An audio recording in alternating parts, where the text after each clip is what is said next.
Hello, are you Madeline's mom? Yes. Did she come home?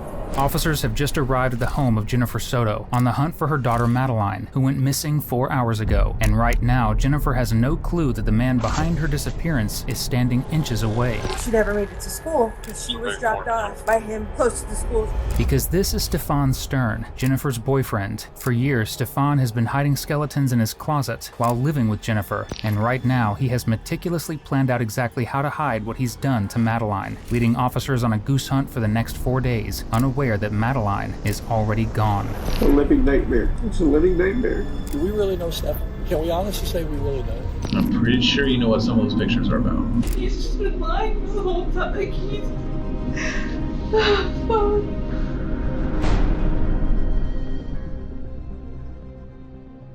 At around 5 p.m. on February 26, 2024, 35-year-old mother Jen Soto made a phone call to her daughter's school that confirmed her worst fear. Her child was missing. 13-year-old Madeline Soto had been dropped off about 2 blocks away from her school that morning, but hadn't shown up to a single one of her classes. Somehow, in this short 10-minute walk, Maddie had vanished. Throughout the day, Jen hadn't received a single call or text from the school indicating that her daughter hadn't shown up in class.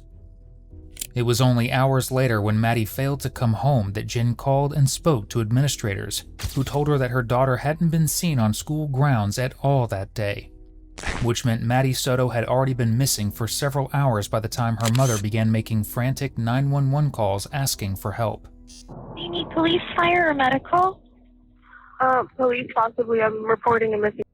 She was dropped off at school this morning, and apparently she never showed up. We called everyone we knew. No one seen her. After about an hour of waiting, no officer had arrived at Jen's home, so she called again, desperate for an update. Hi, I called not that long ago reporting. I just wanted to know how long the cops are going to take to get here. The call's still currently pending. So no one's on their way yet? Not yet, no. 2.5 hours after Jen had made the initial call, begging for help finding her missing daughter, police still hadn't arrived at the home. Unbeknownst to her, the case had been listed as a probable runaway, which moved the investigation to the very bottom of the priority list for first responders. But for Jen, there was nothing more important, so she called again. 911, what is the location of the emergency? We have a missing. We already called 3 times, and the police didn't show up yet. This is an emergency. We have the information, but they're trying to get there someone as soon as possible. So this is not important for you guys? Really? 3 hours after the first call, the police arrived to get initial statements from the family. Little do they know, as they stand in a local business chatting about a girl they believe is a runaway, they're actually talking to the one behind what happened to her. Hey there, what's going on? So my daughter was dropped off close to school this morning, but never made it. I went to pick her up from school. I'm sorry, one second. Yeah. Go ahead, sir. Are we looking for another kid or we have kids? Looking for another one. So she was supposed to be dropped off at school, didn't make it to school. Didn't make it to school. I went to pick her up from school today, Okay. and she never came out. They announced it over the speaker, and I'm just like, maybe she walked here because sometimes she'll walk here to this office. Mm-hmm. I came here, nothing. I went back to the school, they were closed. I got an email from the school saying she was absent, but I also messaged her teacher, and he looked at her entire attendance today and saw that she was completely not at school today either. Okay. So she never made it. Okay, what's her name? Madeline. Does she know out history or LA? She was just hanging out at the time, kind of? Possibly, I don't know. She got dropped off. She was like, so she got embarrassed by his car. So she didn't want to be dropped off at school. She wanted to be dropped off like half a block away so she could walk. It's an image thing. She's in the face. But he dropped her off half a block away and drove away. Okay. Did she ever go to school though? No, we called school. She was walking in that direction. She was rifling through her backpack, just looking for something. I thought maybe she was just looking for headphones before she caught her walking on. Yeah. But she was just coming, shambling over in that direction. It looked the same as any other morning. Okay. What was the last thing you asked? If she went to school. So I got confirmation from the school that she never made it. They sent me an email saying she didn't make it. But I also spoke to her or emailed one of her teachers directly, and he looked at all her attendance for all her periods and told me she didn't make it at all today. The creature standing here is 37-year-old Stephan Stearns, Jen's on-again, off-again boyfriend of 7 years, who refers to himself as Maddie's stepfather. He was the last person to see Maddie before her disappearance on the morning of February 26th. He claims that rather than drop her off at school, he dropped her off nearby, at a local church, so she wouldn't have to be seen getting out of his old beat-up car, which she allegedly thought was embarrassing. Jen trusted Stephan implicitly when it came to caring for her daughter. Little does she know, as she stands beside him, that he is the last person she should have trusted. But as officers head to the family home to do a comprehensive search to ensure Maddie isn't hiding in a vehicle or a nearby home, there are some odd interactions that start to unravel the doting dad act that Stephan has put on, starting with what officers find in his back seat. The silver Lincoln is mine. Well, it's actually my parents, but I don't know if right now it's in dark condition. Yeah. This is the one that she said she doesn't like to ride in? Yeah, this is the one she was embarrassed to get dropped off in. So Okay. I was that age, I understood. I got you. Forgive the donut there. I got a flat tire earlier this That's afternoon. fine. We might want to put some and cover the firearm in there. Someone will steal that, man. Oh, jeez. Yeah, I stuck it there when I was changing the tire. I got you, yeah. Thank you for pointing that out. A lot of people, they look in cars, if they see that, they'll smash that back window. Yeah, I can so carry. So Yeah, thank good for you. Police have spotted a gun, haphazardly placed in the seat back holder of the vehicle that Stephan allegedly drove Maddie to school with that morning. And while Florida is an open carry state, the placement and timing of it are unsettling. Because, frankly, having a gun in a vehicle where a 13-year-old girl was last seen unsecured and unlocked isn't a great look. Did she come home? What's that? Did she come home? No, you don't know where she would have gone. No, did she take anything?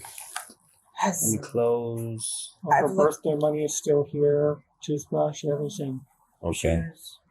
So nothing that she like took with her and went somewhere else. I went to the school to pick her up at the end of the day, and she never came outside.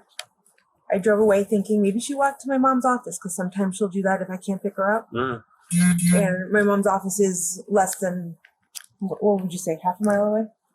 Yeah. It's pretty close. Something like that. She would get there, school ends at 4:04, she would get there by 4:35 the latest. She never got there by 4:35. I started driving around. I went back to the school was closed. Most of screamed she could maybe walk to her grandma's house, but that's a lot further. When the school was closed, I realized something was wrong. I called Sage and I said, "Hey, did you see Maddie today? Or is she with you? Because I can't find her." And she said, no, she never made it to first or second period. And I said, "What do you mean? I dropped her off at school." And she's like, "She never made it to school." And I said, "Can you please check with the rest of your friends, see if she made it to any of her other periods?" At this point, I messaged her teachers directly, and I asked if any of them saw her. 2 of them responded to me. One of them told me she didn't make it to his period, and he also checked her attendance for the rest of the day. She never made it to any of her periods. This is when I knew something was truly wrong. Because You guys haven't had any recent arguments? Recently, no. Apparently, on February 2nd, she sent a few messages to a friend stating that she would run away. But it must have been after. From the messages, we must have been arguing, or I must have said something that upset her because she was very upset in her texting with her friend. While police continue searching the family home for clues, Jen and Stephan are put up at a local hotel for the night. There, Stephan consoles Maddie's grieving mother. All the while, he's harboring a dark secret that detectives are rapidly uncovering. Because tragically, as Stephan sat in a hotel room comforting Maddie's mother, police discovered surveillance footage from just outside the family home. In the footage, taken the morning of Maddie's disappearance, Maddie is sitting in Stephan's car, slumped over in the front seat. Stephan pulls up to this dumpster and throws out Maddie's school bag before he leaps back into the car and takes off. The entire time, Maddie doesn't move. And it's clear to anyone watching the footage that the reason Maddie isn't moving is that she is no longer alive. Just as police were dispatched to search the dumpster, Stephan makes an emotional plea to the media, one that, unfortunately for him, detectives see straight through. Sadly, his wife, standing off in the wings, doesn't. And at this point, she thinks they're still in this together. All right, so Stephan, you seem very emotional right now. Explain to us. I dropped her off. Everything looked fine when I drove away. So last time we saw her, we were just scared. We just wanted her home. Have you... A living nightmare. It's a living nightmare. And I just want to wake up. Stephan is soon going to wake up, but it's going to be to the sound of a cell door slamming. After his interview, he's swiftly brought to the station for questioning. Keep in mind that in all of the footage you're about to see, Madeline's name is redacted. So, he had a birthday recently. She had a birthday party Sunday, yeah. Okay, so did you go to the party? No. I was on my way up at that point. Okay. So the party ends. Did you pick them up from the party? Someone must have dropped her off. Okay. She was there when I got there. She asked me to make sure. And Sarah did her bedtime routines, which she did. She was already on top of it, so nothing to do there. Okay. What time do you think you got back in Kissimmee? What time I got into Kissimmee? Yeah. Maybe 8:03, something like that. And I apologize if you've answered these questions before. It's just like I said, we're coming into the game late, so I may ask you things that you already answered probably 3 or 4 times. And I apologize. My memory is not super reliable on time frames. I've been medicated for the better part of a week. Okay, that's fine. What do you think those are for? Anxiety, mostly. She money troubles lately. She says that, so. Okay. Well, hopefully your money troubles get better. I've been medicated by Ativan since probably Saturday. Okay. If I were Stephan, I'd have to be medicated too. The party that detectives are referring to here took place on the 25th, the day before Maddie went missing. The party was held at her grandmother's house to celebrate her 13th birthday. This is a photo taken that night.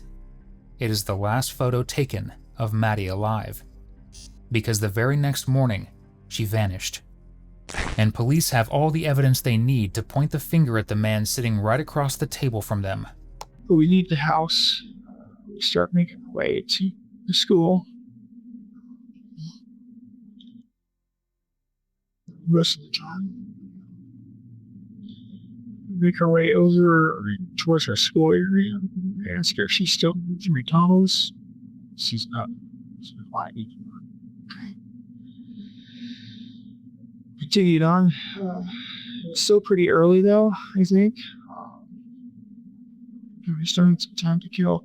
It wasn't really time to drop off yet. I had apparently forgotten my clicker key fob for the gate. So I ended up actually turning around at some point, going back to the community to get the clicker.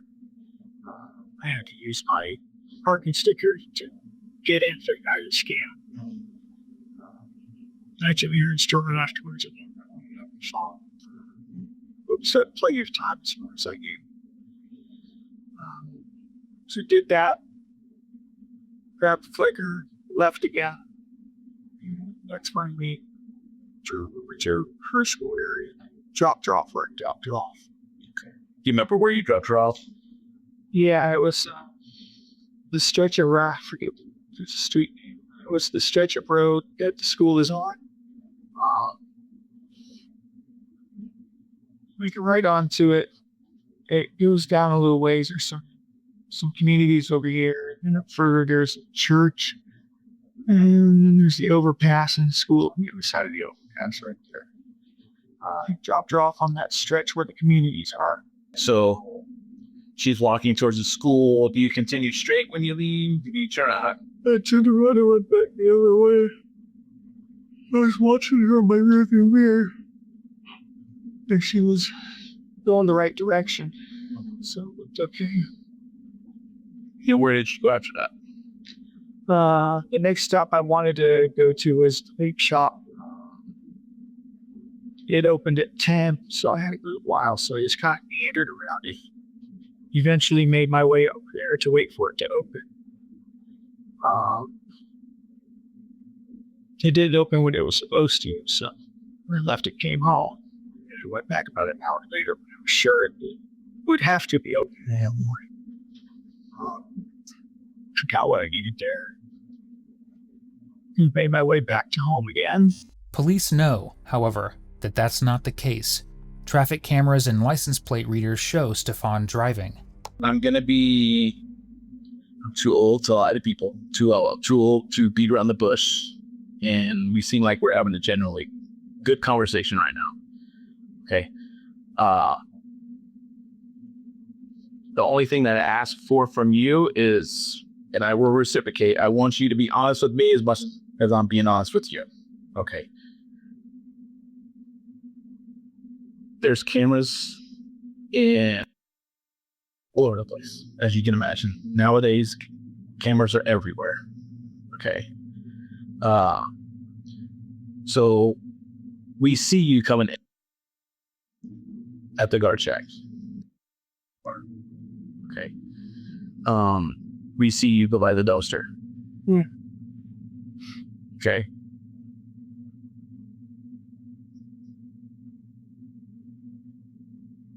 You may have taken some trash with me. What was in the trash? House trash. House trash? You. So it must have been that way. Well, toss trash bags on the back seat. Wherever we're going on our way out. Jump out. Think we may have mentioned you. What did you want to check? Okay. Was everything in trash bags? I'm sorry? Was everything in trash bags, or was there any items that were just tossed along with the bag? I think it would have been trash bags or some boxes too. Sure. Some birthday stuff, leftovers. Can't remember exactly what. Okay. When you for school, did she have her backpack with her? Yes. She did. Did she have her school computer with her? Yes. Presumably, yes. Presumably. Okay. Should have.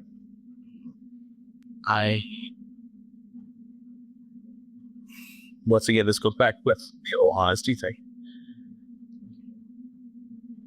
There was things in that trash bag that got thrown away that probably shouldn't have thrown away. What?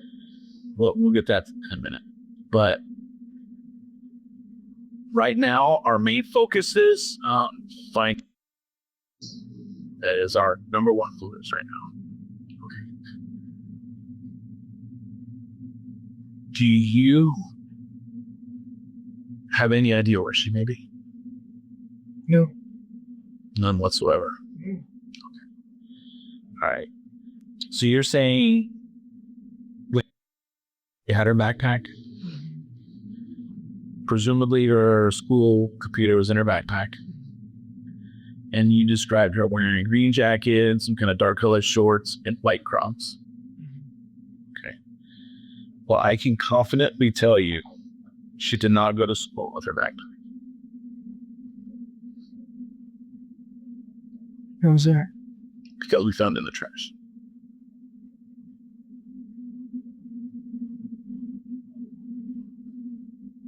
So, Stephan, here's what I'm asking you and pleading with you is to dig down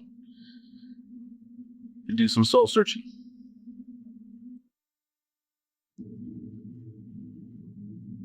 Okay. You understand? Family's pleading. I'm pleading because this is all that we need to find. And it's, as more time goes by, it's tough. I have kids. He's got kids. And this little girl's out there somewhere that We need to know where. And I really, really, really think he can help us. I mean, you want to get something off your chest. I don't know what it is, but I'm pleading. I don't know. I don't. What happened? I dropped her off. Where? I dropped her on the laundry road to school. It's the last I saw her. Unfortunately, doing soul searching requires having a soul, and just prior to this interview, police learned that Stephan doesn't possess one. Sometime throughout the night on Sunday, did you guys have any interaction, conversations? Fight? No, I'm not saying fight. I'm just. Did you guys sit up and talk? Or. Talked while I was making vomit. She was excited about her choir performance coming up. She was singing a little bit. I told her it was pretty. It reminded me of sister. I wanted to show her that movie. Just talking about a crush again, boy. How'd that make you feel? Fine. She knows she's not old enough to date. I told her to crush on her. Get your crush at TV. Do you think, has she had any boyfriends in the past? Not per se, boyfriends as whoever they can be early on, but we decided that she was too young. Needed to avoid that, yes. Being that she's too young, so she should be having boys. She's just all the that stuff. None of it counts. It's real. Just told her she'd be better all way towards. Has she ever talked to you about boys? A little bit sometimes. A little bit. Has she ever, because I asked Jennifer the same thing, has she ever disclosed to you about being active with boys? No. Do you know if she's ever been active with anybody in the past? Not that I'm aware of. What are you thinking about? So I'm spacing her. One day, go sleep. Who else has access to your car? Are you the only one that drives it? When your parents have access. But here, Kissimmee. Yeah, Kissimmee, pretty much the only one's access to it. So safe to say, you're the only male driving that Lincoln? Presumably, yes. I want to get back a little bit to you saying she's not allowed to have boyfriends or anything like that. She crushes. Have you and her ever exchanged, do you guys exchange text messages? How do you guys communicate? FaceTime. She'll FaceTime me at night when I'm not around. For bedtime, say goodnight. Fine. Sometimes when we talk about anything, we just sit there doing our own thing or just with each other's faces on the phone. Just spending time, What happened? So the deputies made a comment. So what happened to your phone? I have no idea what happened to my phone. I was pushing off doing this update for a while. I ended up trying to do it. I don't know what the hell my head being state it was. I wasn't paying attention. I ended up somehow doing some sort of option that updated the OS, but it ended up wiping my phone at the same time. Even just now, the phone that my dad he set up for me, I literally just pulled it out of my pocket. The sucker was reinitialized. So, I don't know if it's just the technology right now, or just not paying attention. Did that happen once to your phone, or how many times do you think you updated your phone? I think I tried to update it twice, and I don't know what happened. Okay, and from what I understand, that you gave the deputies consent to look through your phone. You do, okay.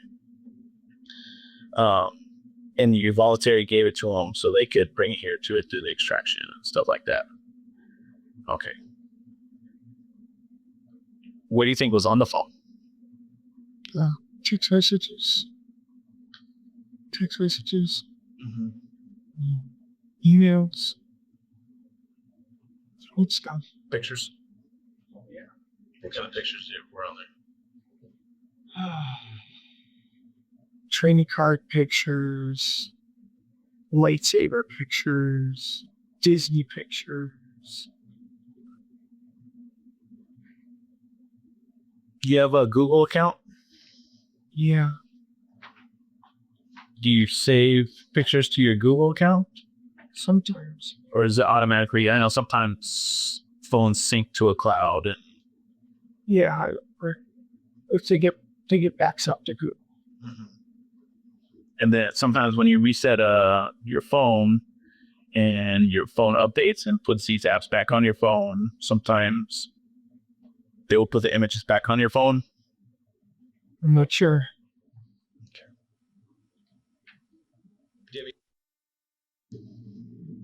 I assume so.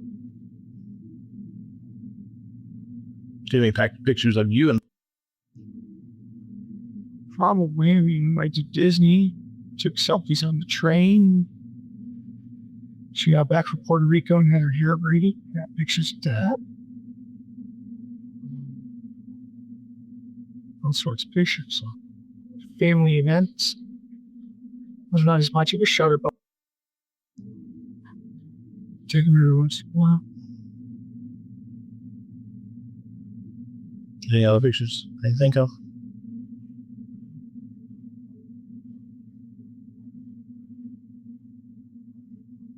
Here's where I'm going to be brutally honest with you. There's my phone.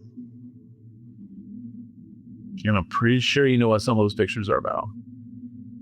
You're a very intelligent person. And I don't want you to discredit yourself by saying you don't know about all the pictures that are on your phone. You understand what I'm saying?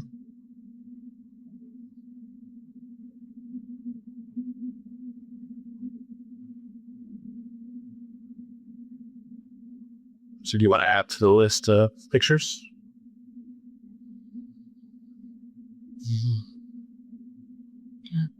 No.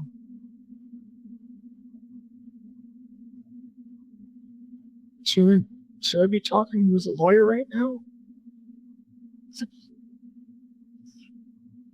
I can't answer that question. My sole purpose right now is to see if I can find, and I'm really hoping you know me. Sure, I'd like to try to help. I feel like I should probably have a lawyer pressing at this point. So you want an attorney? Yeah, I think so. Okay. That can happen. I want to let you know you're not free to leave. You're being detained. Okay?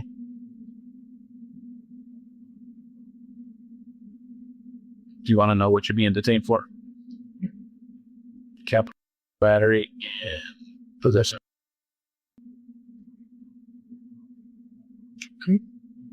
The day that Maddie disappeared, Stephan factory reset his phone and claimed that he had done so on accident. At this point, police are certain that that was an attempt to get rid of evidence he had collected of his inappropriate behavior with her over the past 5 years.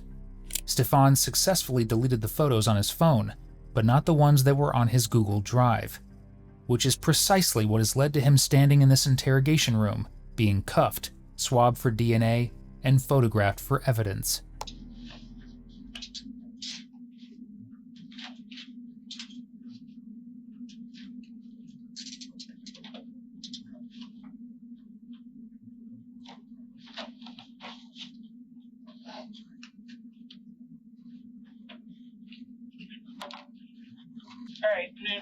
King, do we need to find the box?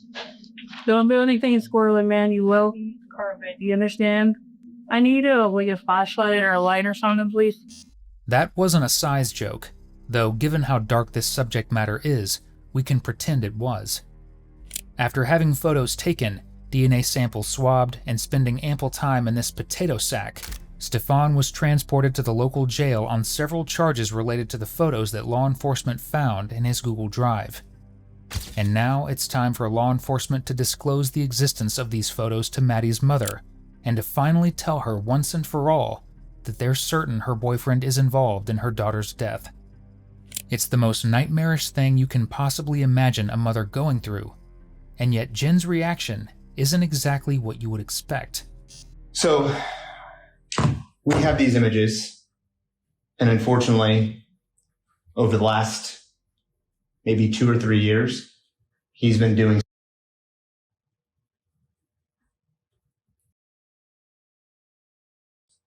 and things like that. What makes you guys? We have photos. Okay. We have his phone. We were able to get into his phone. And there are some very, very unfortunate graphic pictures. How are you feeling right now? Like I can't breathe.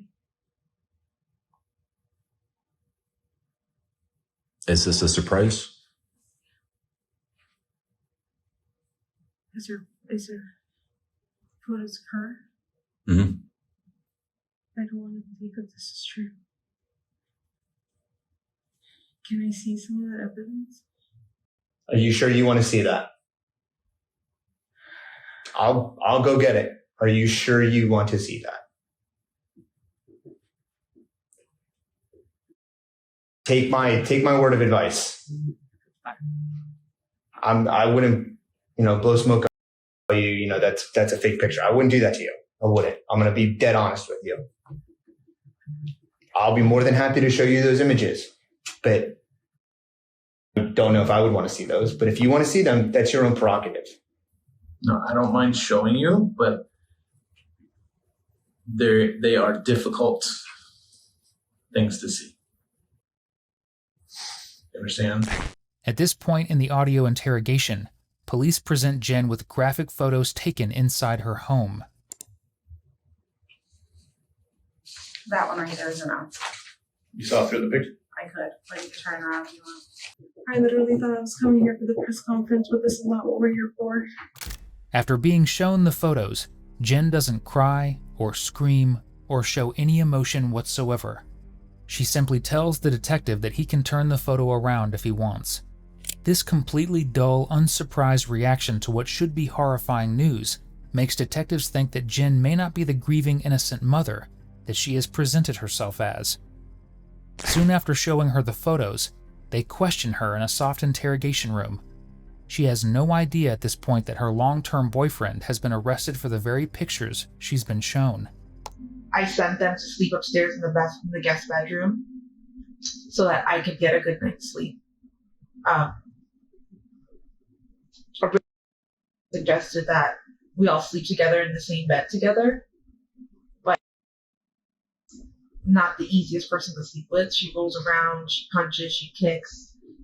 We have a king size bed and she typically sleeps on one side and she'll end up on my side when we wake up. Okay.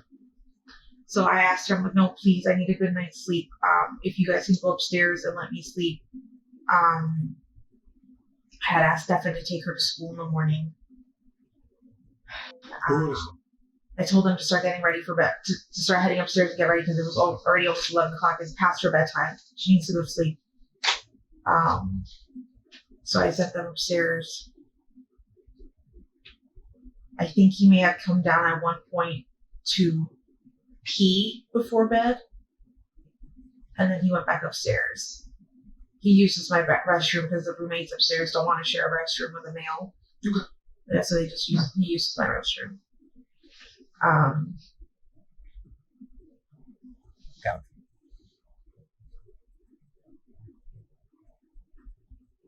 Sorry. You're fine. Sunday night he came downstairs, maybe overnight to use the restroom. Yeah, and then he went back upstairs and they went to sleep. Or what I think they went to sleep. Okay. I went to sleep. I was woken up at some time. For the longest time, I've been saying he woke me up at 8 o'clock in the morning because I assumed he was taking her to school and getting ready for school. But in reality, I don't know what time he woke me up. The sun was out a little bit. It was still a little dark. And I was very sleepy. When I got up, I was kind of drunk. The sleeping arrangements in the condo should be any responsible human being's worst nightmare. Firstly, the condo has 4 bedrooms. However, 2 of the bedrooms are rented out to long-term renters, leaving 2 for Jen, Stephan, and Maddie. You would think anyone in their right mind, especially when they have renters staying in their home, would give Maddie her own room and then share one with their spouse. But that's not what Jen did. Jen put up a divider for her daughter in the dining room, just feet away from the front door, that served as Maddie's room, with no lock, no door, and complete access for anyone entering or exiting the home. Meanwhile, Jen slept in one bedroom, and Stephan slept in another. Although, according to Jen, Maddie never actually slept in her makeshift dining room bedroom. Instead, she would sleep with Stephan in this bedroom, with just a twin-sized bed. He can't sleep in the bed with her, or she's not going to be. It wouldn't even be a thought process for me, so that's why I asked, because I wouldn't think of it even as an option. Yeah. So when you say you had a rule, I guess I'm asking what prompted the rule?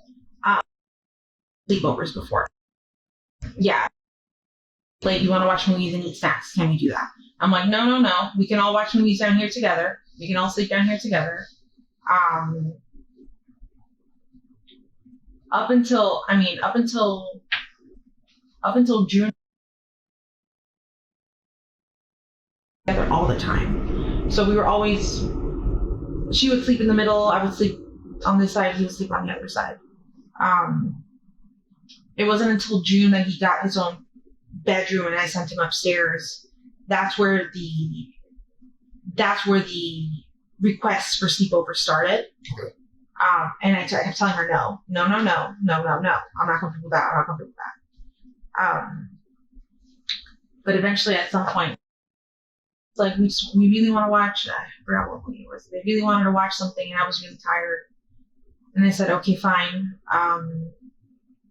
Go ahead, but this can't happen often.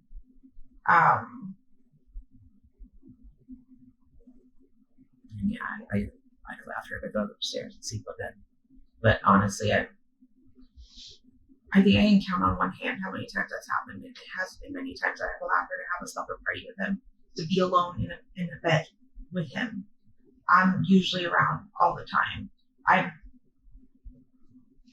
Up until 2 weeks ago, I was pretty much at home all the time living on disability. If I wasn't at home, I was substitute teaching, but I was substitute teaching primarily at her school or at the school close by, but I'd make sure I get out around the same time and I'd get out in time to pick her up and take her. So she was with me pretty much all the time when she wasn't at school. So yeah, after. When he's not there, where does she sleep? With me. She never sleeps in her room? No, always with me. In a search of the home, law enforcement uncovered evidence that, at times, Maddie did sleep in her makeshift bedroom downstairs, though she didn't sleep there alone. Do you have any idea? We currently have upwards, probably 200 people working on finding. Right, the Orange County Sheriff's Office is involved, the Kissimmee Police Department's involved, St. Cloud Police Department, Osceola County Sheriff's Office, Florida Department of Law Enforcement, FBI. Yes, under suspicious circumstances. So anybody who is somebody is involved. Yeah. So regardless of the circumstances, those people don't get to go home. Those people don't get to go back to their families. Those people don't get to live their lives and go back to their primary jobs. I know the sheriff has probably expressed to you that's his number one priority. I'm sure the Kissimmee Police Department's expressed that to you, our detectives. This isn't something that's going to stop or go away. Yeah. Right? Anybody who knows something, anybody who may know something, we brought to a room, we'll talk to, whether they're guilty, whether they're innocent. Is our number one priority. Our jobs have kind of stopped on the other things we have going on until it's fine, because that's the most important thing anybody has going on right now. But with that, a lot of people are going to feel that whatever happens, I can tell you, and I know detectives have expressed to you that the thought process at this point is this is a homicide investigation. Yeah. Based on the evidence I've seen, based on the videos I've seen, I do believe.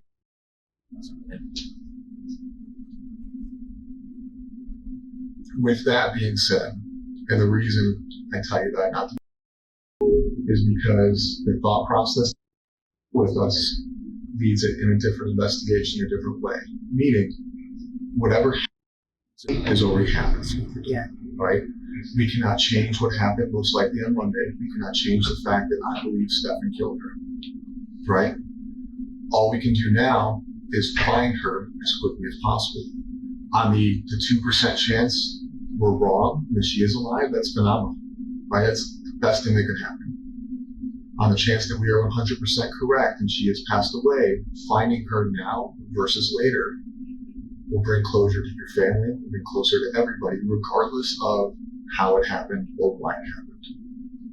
Meaning, if you have an inclination, if you know where she's at, if his father knows, that doesn't mean those people get held accountable for what he did. It doesn't mean those people get held accountable for knowing what he did. It means we close out the investigation. Disappearance. You know what I mean? So you victimized her. You ruined her entire life from childhood until now. I think that there's probably some sense of guilt. And my fear is that sense of guilt is causing you to not want to assist in the location of her, not because you're a bad person, but because there's that sense of guilt that what was happening under your roof. And now, by her being found, brings that all to your plate, and it doesn't. Oh no. If I knew anything, I would so tell you. I want to believe that she's dead because you guys tell me your suspicions, but I'm not going to believe it until I have her body. After an hour of interrogation, the police confront Jen with something else shocking that they've learned during their investigation. That she was the one who suggested that Stephan get a lawyer. Me? I don't care if it's the love of my life sitting next to me. I don't care if it's maternal grandma. If the police come and take my mom's phone and my son's disappearance, I'm not going to offer my mom a lawyer. That's nuts to me. That to me shows you prioritizing Stephan. Because at that point, you became more worried about him being falsely accused than any. Does that make sense what I'm saying? Whether or not that's what you felt, does that make sense? People having lawyers is their constitutional right. That is a thing that everybody is afforded. But for somebody who's going through what you are going through, to offer him a lawyer leads me to believe that there may have been a conversation, there may have been knowledge, or there may have been some inclination that you had, whether it be his involvement, her location, or something to where in your mind there's guilt. I promise you, like. Because you offering him a lawyer is very weird. I know. That was still me under the assumption that I think at one point you guys interviewed me, and when you guys showed me the picture of her, I believed, but I didn't want to believe that he had done anything evil to her. I'm like, no, what if he did this stuff fine, but what if she's still missing out there? What if somebody took her? I still wanted to believe in I believed him. I believed his whole story. So I was just like, I kept repeating that part. I'm just like, what if she did get dropped off? What if she got abducted? What if she's missing? But that was me assuming that you guys had the wrong guy. I wanted to think he was a good guy still, but clearly he's not. After everything you guys have told me and have shown me, I know he's the worst person on this face of the earth. We know right that now. We know he's a piece of shit now. No. But you didn't know that then. We didn't. Then you offered a guy who the police suspected of kidnapping, abducting, assisting in the disappearance. Offered him a lawyer. And then we don't have to roundtable that. You went back to what you just said is it's fine. It's not fine. Like today, we're still downloading his Google Drives. We're still going through his social medias, his cloud-based servers, and everything else. And we can now piece back her victimization in your house under your care to 2020. I believe you've gone as far back as in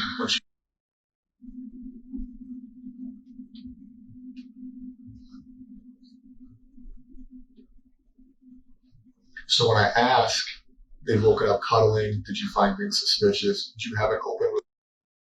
Did he talk to you? Has he made inappropriate statements? It's almost like cheating, right? Like, have you ever been cheated on? Okay. Somebody can only cheat on somebody for so long until something comes out or somebody says something, right? So we go back to 2020, we're looking at a minimum of 3.5 years. 3.5 years where I'm sure you guys. Yes. So for 3.5 years under your care in your house, not only is he being with you, you have a relationship.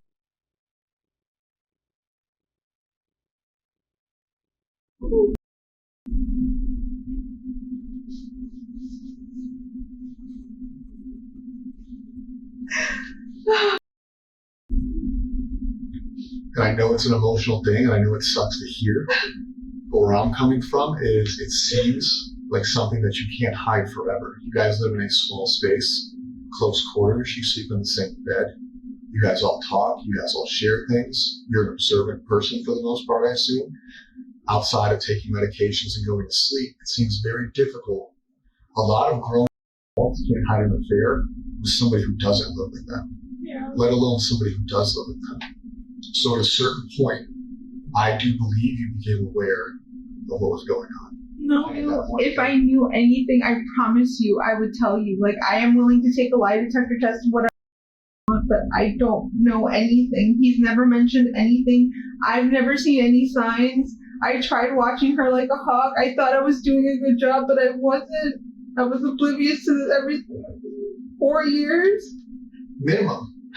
That's just how that far back the cloud goes. And I find it hard to believe for me that you were so worried about how many pills she took at night, but not where she slept or what relationship she was in. His interest in her. I thought we were all safe. I thought because in that he hadn't shown me anything so far. Like, everything seems fine. Like, he seemed like he treated her like he treats you. I need you to tell me what you think happened to her. I think he killed her that night. How? I don't know. Could it be possible that he could? I just don't know how you kill someone and don't leave a mess or don't leave evidence, or I mean, was there a mess? Was there evidence? I haven't gone upstairs. I don't know what you guys have. I barely went into the house today, so I can just only imagine that. I don't know how else and not leave. How do you think he got her out? I have no idea, because roommates come in and out of the house at any given point in the morning, and we don't know their schedules. They can come in at any time. You guys showed me a picture, I think, of him or her in the car at 7:30 in the morning. My roommate left the house. She's the one who leaves the earliest. She left at 7:45. So, like, what if he had waited a little longer? She would have caught him with, like, carrying to the house. How did he do that without being caught or seen?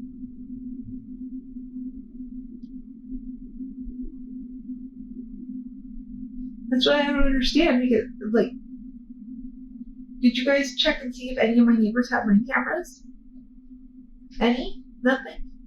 I don't know what data we've gotten from them, but at this point, I need to know what you think happened to her. I don't need you to ask us what we found.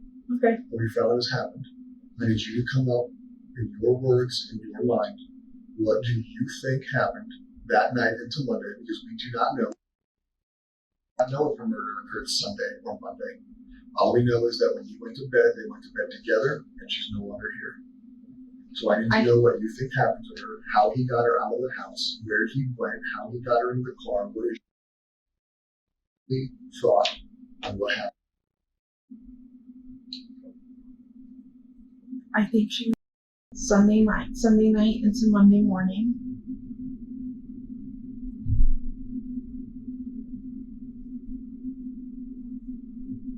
I'm thinking he carried her out of the house.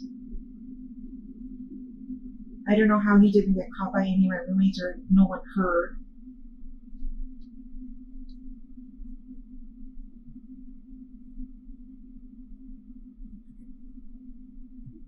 We're saying he drove around all around town.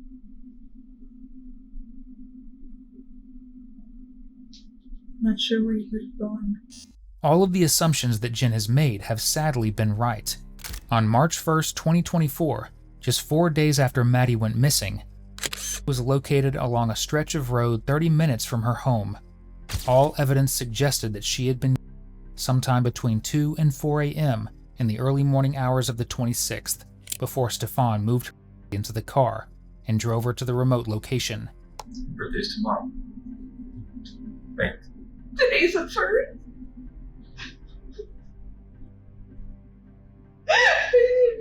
know.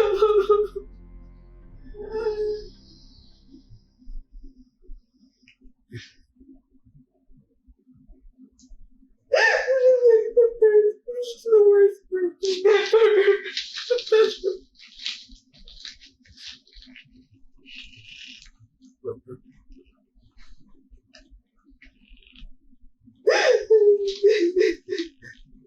Ultimately, Stephan Stearns was given 21 life sentences for the murder and continued exploitation of Madeline Soto.